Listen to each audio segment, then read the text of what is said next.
திரைத்துறையில வந்து சாதிச்சா எல்லாருமே அரசியல்வாதியா மாறிடலாம். விஜய் அவர்கிட்ட சொல்கிறது என்னன்னா, நீங்கள் வந்து எப்படி இருக்கிறீங்களோ அது மாதிரி தான் உங்களுடைய ரசிகர்களும் உங்களுடைய தொண்டர்களும் இருப்பாங்க.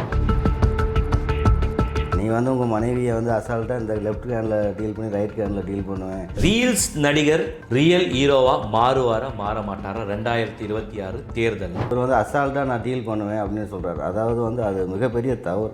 அவங்க வீட்டில் வந்து அக்கா தங்கச்சிக்கு இந்த மாதிரி ஏற்பட்ட கைத்தட்டி சிரிப்பாங்களா? சொந்த குடும்பத்தையே பார்த்துக்க முடியாத விஜயால தமிழகத்தை பார்த்துக்க முடியுமா? ரசிகர்களோட சேர்ந்து சிரிக்கிறார். இவர் எப்படி இந்த பனையூர் அரசியலுக்கு எப்போதான் முடிவு வரும்? மேலே ரிசல்ட்லேயே முடிஞ்சிடும்.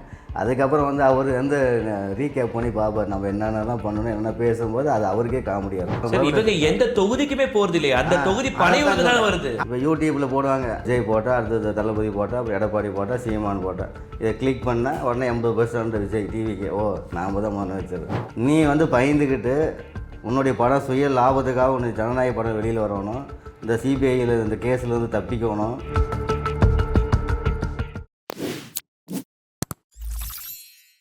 சரி, ஒரு 2 வாரங்களுக்கு முன்பு துணை முதல்வர் உதயநிதி ஸ்டாலின் அவர்களுடைய மனைவி வந்து இன்ஸ்டாகிராம் பதிவு வந்து பரபரப்பாக பேசப்பட்டது. நீங்கள் செலிப்ரிட்டியாக இருக்கிறது வந்து மக்களுடைய முகங்கள் வச்சு தான், அதை நீங்கள் ஸ்பாயில் பண்ணிட்டீங்கன்னா நீங்கள் இருக்கிறதுக்கு தகுதியில்லாத ஒரு ஆளாக மாறிடுவீங்கன்ற மாதிரி அவங்களுடைய இன்ஸ்டாகிராம் பதிவில் வந்து இது பண்ணியிருந்தாங்க.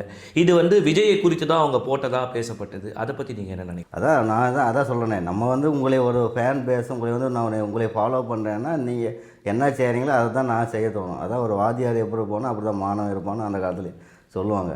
அதனால தான் வந்து விஜய் அவர்கிட்ட சொல்கிறது என்னன்னா, நீங்கள் வந்து எப்படி இருக்கிறீங்களோ அது மாதிரி தான் உங்களுடைய ரசிகர்களும் உங்களுடைய தொண்டர்களும் இருப்பாங்க. நீ வந்து உங்கள் மனைவியை வந்து அசால்ட்டாக இந்த லெஃப்ட் ஹேண்டில் டீல் பண்ணி ரைட் ஹேண்டில் டீல் பண்ணுவேன், இந்த சினிமா டயலாக்லாம் பேசுனீங்கன்னா அப்புறம் உங்களோட ரசிகர்களுக்கும் நீங்கள் சொல்லிக் கொடுக்குற மாதிரி தான் ஆகும். நீங்கள் ஒரு செலிப்ரிட்டியாக இருக்கிறீங்கன்னா நீங்கள் செலிப்ரிட்டி வந்து உங்களை 10 பேர் ஃபாலோ பண்ணணும், உங்களை மாதிரி நடந்துக்கணும், உங்களை மாதிரி வாழ்க்கையில் முன்னேறணும். ஒரு சூப்பர் ஸ்டார் பாட்டெலாம் நீங்கள் பார்த்தீங்கன்னா ஒரு பாட்டு பார்த்து பெரிய பணக்காரன் ஆன மாதிரி நமக்கு ஒரு ஃபீல் கொடுக்கும். எவ்வளோ கவலையாக இருந்தாலும் ஒரு வெற்றி கொடி கட்டு அந்த பாட்டெலாம் நீங்கள் போட்டு பார்த்தீங்கன்னா அப்படியே உங்கள் மனசே எவ்வளோ கவலையில் இருந்தாலும் அந்த இதெல்லாம் விட்டு போயிடும். அப்படி இருக்கணும் நீங்கள் ஒரு செலிப்ரிட்டின்னா.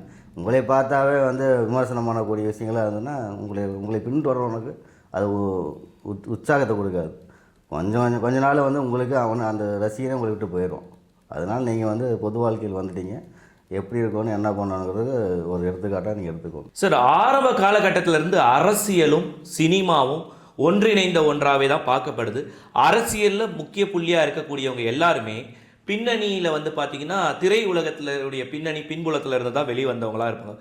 புரட்சி தலைவர் எம்ஜிஆர் ஆகட்டும், புரட்சி தலைவர் ஜெயலலிதா ஆகட்டும், முத்துவேல் கருணாநிதி ஸ்டாலின் ஐயா ஆகட்டும், உதயநிதி ஸ்டாலின் ஆகட்டும், அண்ணா ஆகட்டும். அண்ணாவே நிறைய படங்களுக்கு வந்து திரைக்கதை எழுதியிருக்காரு. கலைஞர் கூட நிறைய கதைகள் எழுதியிருக்காரு, நாடகங்களில் நடிச்சிருக்காரு. நிறைய பேருக்கு தெரியாத விஷயங்கள். எதனால இது ரெண்டுமே ஒரே ஒரு பயணமாக அமையுது? அப்போ திரைத்துறையில வந்து சாதிச்சா எல்லாருமே அரசியல்வாதியாக மாறிடலாமா? இந்த காலத்தில் வந்து கூத்து அப்படிங்கிற மாதிரி தெருவுக்கு கூத்து பிரச்சாரம்லாம் பண்ணி அண்ணா காலத்தில், காமராஜர் காலத்தில், பெரியார் காலத்திலலாம் வந்து கூத்து அப்படிங்கிறவங்க நமக்கு தெரியாது. இருந்தாலும் கூத்துங்கிறத நம்மளும் பார்த்துருக்கோம். கிராமத்தில் கோயில் திருவிழாலாம் கூத்து அப்படிங்கிற மாதிரி போடுவாங்க. ஆனால் வந்து அந்த காலத்தில் அரசியல் பிரச்சாரமே கூத்து அப்படிங்கிற இதில் தான் அந்த ஜாதி பற்றி மதத்தை பற்றிலாம் யாரும் பேசக்கூடாது, தீண்டாமை ஒழிக்கணும், இந்த மாதிரி விஷயங்கள்லாம் வந்து பெரியார் காலத்தில் பெண்களுக்கு சம உரிமை தரணும் அப்படிங்கிறதெல்லாம் கூத்து அப்படிங்கிற விதத்தில் தான் வந்து எல்லாமே வந்தது. இப்போ அதை வந்து எப்படி இம்ப்ளிமெண்ட் ஆகி இப்போ சோசியல் மீடியா அடுத்த சினிமா அப்படி ஆயிடுச்சு. இப்போ வந்து விஜய்க்கு வந்து ஏன் இப்போ கும்பல் கொடுது? இப்போ நீங்கள் போய் கட்சி ஆரம்பிக்கிறீங்க, நாளைக்கு கும்பல் வந்துடுமா? யாருக்கும் தெரியும். பக்கத்து வீட்டில் 10 பேர் தான் தெரியும். இவனுக்கான வேலை இல்லைன்ட்டு போயிடும். அதுவும் ஆனால் வந்து நமக்கு வந்து இன்றைக்கி வந்து சினிமாவில் நடித்தா தான் மக்கள்கிட்ட தெரியுது அப்படிங்கிற மாதிரி ஆகி போயிடுச்சு. அது வந்து சினிமா ட்ரெண்டு. ரெண்டாவது பார்த்தீங்கன்னா இன்றைக்கி இவ்வளோ கும்பல் வருது அப்படின்னா நமக்கு சாதாரண ஆளுக்கு வராதுல்ல. அந்த செலிப்ரிட்டி அப்படிங்கிறதுனால தான் இந்த கும்பல் வருது. அது வந்து எல்லாருமே வந்து பயன்படுத்திக்கிறாங்க. இந்த செலிப்ரிட்டிங்கிற இதை வச்சு நாமளும் அரசியலில் வந்து முன்னுக்கு வந்து முதலமைச்சர் ஆகிடலாம் அப்படின்னு நினைக்கிறாங்க. ஒவ்வொருத்தருக்கும் ஒவ்வொரு மனக்கோட்டை தான். அது வந்து மக்கள் தான் முடிவு பண்ணணும். ரீல்ஸ் நடிகர் ரியல் ஹீரோவா மாறுவாரா மாற மாட்டாரா 2026 தேர்தலில்? கூட்டம் சேர்ந்தவங்கெல்லாம் வந்து இன்னும் பெருசாலாம் சாதிச்சிட முடியாது. அப்படிலாம் பார்த்தா எவ்வளவோ உதாரணம் சொல்லலாம். அவருடைய முயற்சிக்கு வாழ்த்துகள். மக்கள் நம்பினா அவர் ஜெயிக்கலாம். மக்கள் கையில் தான் இருக்குது. அதுதான் அந்த அளவுக்கு ரீல்ஸ் நடிகராகட்டும் ரியல் நடிகராகட்டும் யாராக இருந்தாலும் சரி உண்மையாக இருக்கணும்.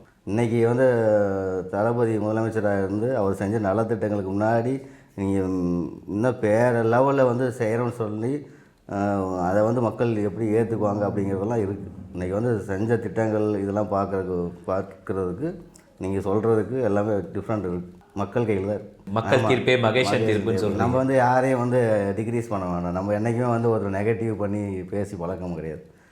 அவருடைய முயற்சிக்கு வாழ்த்துக்கள். சார், தொடர்ந்து பார்த்தீங்கன்னா விஜயுடைய கட்சி துவங்கியதில் இருந்து இந்த தமிழக வெற்றி கழகம் தொடர்ந்து பல எதிர்த்தலைகள், பல அடிகள் விழுந்துகிட்டே தான் இருக்குது.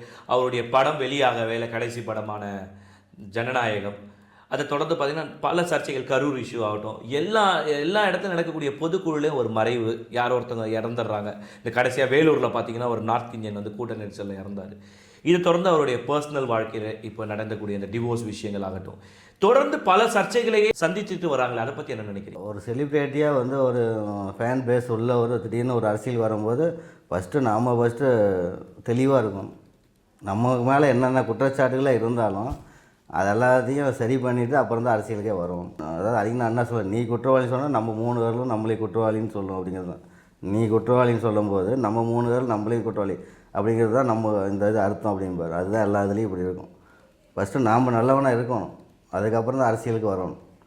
அதுக்கப்புறம் வந்து நம்ம இந்த இந்த இதுக்கெல்லாம் சர்ச்சைக்கெலாம் இடமெல்லாம் போயிருக்கோம்ல. நம்ம வந்து கைட்டாக நம்மளுடைய சொந்த வாழ்க்கையாகட்டும், சொந்த விஷயங்களாகட்டும், நம்ம நெறிமுறைகள் கைட்டாக இருந்தால் நம்ம யாரையும் குறை சொல்ல மாட்டாங்களே. சரி, தொடர்ந்து நடிகர் விஜய்க்கு வந்து பார்த்தீங்கன்னா அவருடைய மனைவி சங்கீதா தரப்புலேருந்து பல விஷயங்கள் வந்து முன்னெடுத்து வச்சுட்டே இருக்காங்க. இன்றைய தினம் இப்போ நம்ம பேசிட்டு இருக்க நேரத்தில் சங்கீதா வந்து சென்னை விமான நிலையத்தில் வந்து இறங்கியிருக்காங்க. பார்க்கவே ரொம்ப ஒரு கஷ்டமான ஒரு சூழல். பத்திரிகையாளர்கள் சொல்கிறாங்க, முகத்தை மறைச்சிக்கிட்டு அவங்க காரில் ஏறி கிளம்புற வீடியோ வெளியாகிருக்கு. தன்னுடைய கூட வாழ்ந்து தனக்காக இன்னொரு நாட்டிலேருந்து வந்து காதல் திருமணம் செய்து கொண்ட விஜய் வந்து இன்றைக்கி அவங்கள நடு ரோட்டில் விட்டுருக்காரு. அவங்க பையன் வந்து பார்த்திங்கன்னா ஒரு மேன்ஷனில் தங்கியிருக்க மாதிரி விஷயங்கள் வந்து சோஷியல் மீடியாவில் பரவிட்டு இருக்கு. இதெல்லாம் பார்க்கும்போது என்ன நினைக்கிறீங்க? இதெல்லாம் பார்க்கும்போது ரொம்ப உண்மையான, அதாவது நம்ம பக்கத்து வீட்டில் ஒரு பொண்ணுக்கு இந்த மாதிரி சூழ்நிலை ஏற்பட்டால் கூட நம்ம வந்து வருத்தப்படுவோம். இது வந்து இவ்வளோ பெரிய செலிப்ரிட்டி, அந்த பொண்ணும் அவங்களும் பெரிய ஒரு வசதி படித்தவன்னு தான் சொல்கிறாங்க. இவர் வந்து அசால்ட்டாக நான் டீல் பண்ணுவேன் அப்படின்னு சொல்கிறாரு. அதாவது வந்து அது மிகப்பெரிய தவறு. அவர் வந்து நீங்கள் எவ்வளோ பெரிய நடிகராக இருக்கட்டும், இல்லை பெரிய அரசியல் தலைவராக கூட இருங்க, இந்த பிரச்சனைலாம் நான் பார்த்துக்கிறேன், இதெல்லாம் வந்து நான் டீல் பண்ணிக்கிறேன், இதெல்லாம் பெரிய விஷயமே இல்லைன்னு சொல்லும்போது அவங்களுக்கு வந்து இன்னும் வந்து பெருசாக தான் மனசு பாதிச்சிருக்கும்.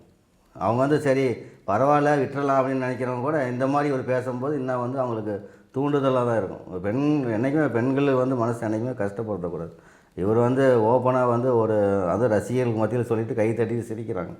அது அவங்களுக்கு எவ்வளோ பெரிய கஷ்டத்தை உருவாக்கியிருக்குன்னு அது பெண்ணுக்கு தான் தெரியும். சரி, ஒரு அரசியல் ஆளுமையில் இருக்கக்கூடிய ஒரு ஆள், எல்லோருக்கும் முன்னோடியாக இருக்கக்கூடிய ஒரு ஆளாக வரணும்னு நினைக்கக்கூடிய ஒரு தலைமை பங்கு வகிக்கக்கூடிய நடிகர் விஜய் அவர்கள் மகளிர் தின விழா அதுவுமா இதெல்லாம் ஒரு பெரிய விஷயமே கிடையாது, நான் பார்த்துக்கிறேன் அப்படின்னு சொல்லி தான் குடும்பத்தில் நடக்கக்கூடிய விஷயம், தன் மனைவி ஒரு பெண், அந்த பெண்ணுக்கு கிடைக்கக்கூடிய உரிமைகள், அவர்களுக்கு இங்கே இந்த இந்தியாவில் வந்து சென்னையில் வந்து வீடே இல்லைன்றதை தெரிஞ்சுக்கிட்டே அவங்க வீட்டுக்குள்ளே அலோவ் பண்ணாமல் இருக்கார். இதை பற்றி என்ன நினைக்கிறீங்க? விஜய் ரசிகர் சொல்லிட்டு ஒரு கூட்டம் இருக்காங்கல்ல, அவங்க தான் அந்த பெண்ணுக்கு நியாயத்தை வாங்கி தரும். அவங்க வீட்டில் வந்து அக்கா தங்கச்சிக்கு இந்த மாதிரி ஏற்பட்ட கைத்தட்டி சிரிப்பாங்களா? சொந்த அக்காவுக்கோ சொந்த தம்பிக்கோ இல்லை சொந்த தங்கச்சிக்கோ யாருக்கோ அவங்க வீட்டில் இருக்கிறவங்களுக்கு இந்த மாதிரி வந்து ஒரு சூழ்நிலை ஏற்பட்டால் கைத்தட்டி சிரிப்பாங்களா? விஜய்க்கு வந்து ஃபஸ்ட்டு வந்து ஒரு குடும்ப விஷயத்தை வந்து ஒரு மகளிர் தின அவருடைய கட்சி கூட்டத்தில் வந்து பேசுகிறதே தப்பு அப்படிங்கிறது அதே தெரியல. இவர் என்னமோ பக்கத்து வீட்டுக்கு இவருக்கு சண்டைங்கிற மாதிரி சொந்த குடும்பத்தை ஒரு சொந்த மனைவி வந்து பேசி கூட சேர்ந்துட்டு அது ரசிகர் கூட்டத்தோடு சிரிக்கிறாங்க, அதுக்கு வந்து கை தட்டுறாங்க. இவங்களுடைய மனநிலையெல்லாம் என்ன அப்படிங்கிறது வந்து இந்த ரசிகர்கள் புரிஞ்சுக்கணும். சொந்த குடும்பத்தையே பார்த்துக்க முடியாத விஜயால் தமிழகத்தை பார்த்துக்க முடியுமா? ரசிகர்களோடு சேர்ந்து சிரிக்கிறார். இவர் எப்படி நாளைக்கு வந்து அந்த கூட்டத்தில் இருக்கிற தங்கச்சிக்கோ இல்லை தம்பிக்கோ அக்காவுக்கோ ஒரு அநியாயம் ஏற்படும்போது இவர் எப்படிங்க கேள்வி கேட்பார்? அவன் கேட்பானல்ல, பாதிக்கப்பட்ட மாப்பிள்ளை ஒரு பொண்ணை டைவர்ஸ் கொடுக்குற கேட்பான், நீ கைத்தடி சிரிக்கும் போது நல்லா இருந்தான்னு கேட்பானல்ல. இப்போ அந்த கூட்டத்தில் எத்தனை தங்கச்சி, எனக்கும் தங்கச்சி தான், விஜய்க்கு தங்கச்சின்னா எனக்கும் தங்கச்சி தான், அத்தனை தங்கச்சிங்க வந்து விஜய் சொன்னதுக்கு வந்து கை தட்டி சிரிக்கிறாங்க. உங்கள் குடும்பத்தில் நாளைக்கு உங்களுக்கோ உங்கள் தங்கச்சிக்கோ நடக்கும்போது இதே மாதிரி உங்கள் ஆப்போசிட்டில் இருக்கிற மாப்பிள்ளை வீட்டுக்காரங்க வந்து உங்களுக்கு டைவர்ஸ் கொடுக்குறேன் இல்லை வாழாத போது அவங்க என்ன சொல்லுவாங்க? நீங்கள் வந்து கைத்தடி சிரிக்க முடியுமான்னு? உங்கள் சைடில் நாயர் வந்து ஒருத்தர் இந்த மாதிரி டைவர்ஸ் பண்ணுறேன்னு சொல்லியோ இல்லை பிரிஞ்சிருக்குன்னு சொல்லியோ இந்த மாதிரி வரும்போது அதை யோசிக்கணும். அது யார்? நம்ம ரசிகர், நம்மளுடைய தலைவர், நம்மளுடைய கட்சியோட தலைவர் அப்படிங்கிறதுக்காக நியாயத்தை கொண்டு என்றைக்குமே மறைச்சிடக்கூடாது. நீங்கள் கைத்தட்டி சிரித்தவங்க ரசிகர்கள் கூட்டம் தான் அந்த சங்கீதா மேடத்துக்கு நியாயத்தை வாங்கி தர அளவுக்கு சோசியல் மீடியாவில் எழுதணும், அறிவுரை சொல்லணும் தலைவருக்கு. சார், தனிப்பட்ட வாழ்க்கை பொது வாழ்க்கை 2 விஷயங்களை பற்றி நீங்கள் அடிக்கடி சொல்லிட்டு இருக்கும்போது சொன்னீங்க, தனிப்பட்ட வாழ்க்கையை பற்றி பேசக்கூடாது. பட் ஆனால் பொது வாழ்க்கைக்கு வரக்கூடியவர்களுடைய தனிப்பட்ட வாழ்க்கை வந்து பிரகாசமாக எல்லாருக்கும் வெளிப்படையாக தெரியக்கூடிய விஷயமா தான் இருக்கும். தன்னுடைய தாய் தந்தையுடைய 60வது திருமண விழாவில் கலந்து கொள்ள முடியாத விஜய் அவர்கள் தன்னுடைய நடித்த நடிகை சக நடிகை கீர்த்தி சுரேஷுடைய கல்யாணத்துக்கு தனி விமானத்தில் சென்று அந்த திருமணத்தில் கலந்துக்கிறாரு. இதை பார்க்கும்பொழுது எப்படி இருக்குது? இதெல்லாம் ரசிகர்கள் தான் தெரிஞ்சுக்கணும். அவங்ககிட்ட போய் நம்ம இது என்ன சொல்கிறது? சொந்த கட்சி தலைவர் எப்படி இருக்காரு அப்படிங்கிறது ரசிகர்கள் தான் புரிஞ்சுக்கணும். இது என்ன மனநிலை, இது என்ன அப்படிங்கிறது. ஏன்னா இது வந்து குடும்பம் விஷயமா சார், தொடர்ந்து நீங்கள் ஒரு தடவை சொல்லும் போது ரசிகர்களாக புரிஞ்சுக்கணும். அதே ரசிகர்கள் கரூரில் 41 பேரோடுகளுடைய மறைவுக்கு கூட சென்று துக்கம் அனுசரிக்க முடியாத விஜய் பனையூரில் அமர்ந்து கொண்டு அரசியல் பேசிக்கிறார், பனையூருக்கு வர வச்சு அவங்களுக்கு வந்து ஆறுதல் தெரிவிக்கிறார் அப்படின்னு சொல்றாங்க. இந்த பனையூர் அரசியலுக்கு எப்போதான் முடிவு வரும்? 2026 ஏப்ரல்லே முடிஞ்சிடும். இதோட முடிஞ்சிடும். ஏப்ரலில் மேலே ரிசல்ட்லேயே இது முடிஞ்சிடும். அதுக்கப்புறம் வந்து அவர் வந்து ரீகேப் பண்ணி பார்ப்பார், நம்ம என்னென்னலாம் பண்ணணும், என்னென்ன பேசும்போது அது அவருக்கே காமெடியாக இருக்கும். இல்லை சார், இந்த அரசியல் தேர்தலுக்கு பிறகு ஏதோ ஒரு விஷயம் நடக்க போகுது. இந்த தேர்தலுக்கு பிறகு அவருடைய திரையுலக வாழ்க்கை தொடரும் நினைக்கிறீங்களா, இல்ல அவருடைய தனிப்பட்ட வாழ்க்கை எந்த நிலையை நோக்கி தள்ளப்படும்? ஏன்னா இப்ப ரீசெண்டா பேசும்போது என்ன சொல்லியிருக்காங்க, நான் எல்லாத்தையும் விட்டுட்டு வந்துட்டேன், இனி நீங்க தான் எனக்கு அரசியல் மட்டும்தான் அப்படின்னு ஒரு விஷயத்தை முன் வைக்கிறாரு. இல்லை, இது ஒன்று அவர் வந்து பெருசாக அவர் எடுத்துக்க மாட்டாங்க, ஜாலியாக போயிடுவாங்க. அவருக்கு என்ன நஷ்டம் ஒன்றும் கிடையாது. அவர் நம்பி போகிறவங்க, அவங்கள நம்பி இப்போ செலவு பண்ணவங்களுக்கு நஷ்டம் பண்ணி அவருக்கு எந்த நஷ்டமும் கிடையாது. அவர் ஜாலியாக எடுத்துக்கோங்க. விஜய் சொல்கிற மாதிரி இதெல்லாம் ஒர்த்தே இல்லை, பார்த்துக்கலாம் அது மாதிரி தான். ஏன்னா அவருக்கு இது சும்மா ஒரு இதுக்கு தானே வந்து, அதாவது வந்து நான் என்ன சொல்கிறேன்னா ஒரு கான்ஃபிடண்ட்டாக வந்து செஞ்சு களத்தில் இறங்குற மாதிரி எனக்கு ஒன்றுமே தெரியல. இது ஒரு விளையாட்டாக பண்ணுற மாதிரி தான் இருக்குது. அவர் வந்து சாதாரணமாக சகஜ நிலைக்கு போயிடுவார். கூட போனவங்க ரசிகர்கள் குடும்பத்தை விட்டு வாழ்ந்தவங்க செத்தவன் அவங்க குடும்பம் தான் கடைசியில் நடுரோட்டில் நிற்கும். அவருக்கு இது பெருசு கிடையாது. அவர் செலிப்ரிட்டி. அவர் இங்கேயும் போய் மலையாள படம் நடிக்கலாம், ஹிந்தி படம் நடிக்கலாம், எந்த படம் இங்கிலீஷ் படத்தில் கூட நடிக்கலாம். அவருக்கு மார்க்கெட் இருக்கும், அது யாரும் இல்லையும் சொல்ல முடியாது. சினிமா வாழ்க்கையில் அவர் வந்து தொடர்ந்து செய்யலாம். அரசியல் வாழ்க்கைங்கிறது வந்து இந்த 2026 தேர்தலில் அவருக்கே தெரியும், அவருடைய நம்பி போன ரசிகர்களுக்கு தெரியும். அதாவது கும்பல் வந்து ஒரே இடத்துல ஒரு லட்சம் பேர் வரதுனால வந்து 234 தொகுதி ஜெயிச்சுன்னு சொல்ல முடியாது. கிரவுண்டில் போய் பார்த்தீங்கன்னா தான் இங்கே தெரியும். சும்மா கிராமத்தில் போய் பாருங்கள். அவன் கட்சியில் போய் திமுக ஆகட்டும், ஏடிஎம்க ஆகட்டும், எந்த மற்ற கட்சியாகட்டும், கிரவுண்டில் ஒர்க் பண்ணி மக்களை சந்தித்து எந்த தொகுதியில எந்த ஓட்டு யார் ஓட்டு போடுறாங்க, இவங்க எந்த தொகுதிக்குமே போறது இல்லையா? அந்த தொகுதி பனையூருக்கு தான் வருது. அதைத்தான் சொல்கிறேன். ஒரு வார்டு செயலாளர் போய் திமுக எடுத்துங்க, இந்த வீட்டில் இந்த ஆள் இத்தனை ஓட்டு இருக்குது, அவங்க வந்து திமுக சொல்லுவான்.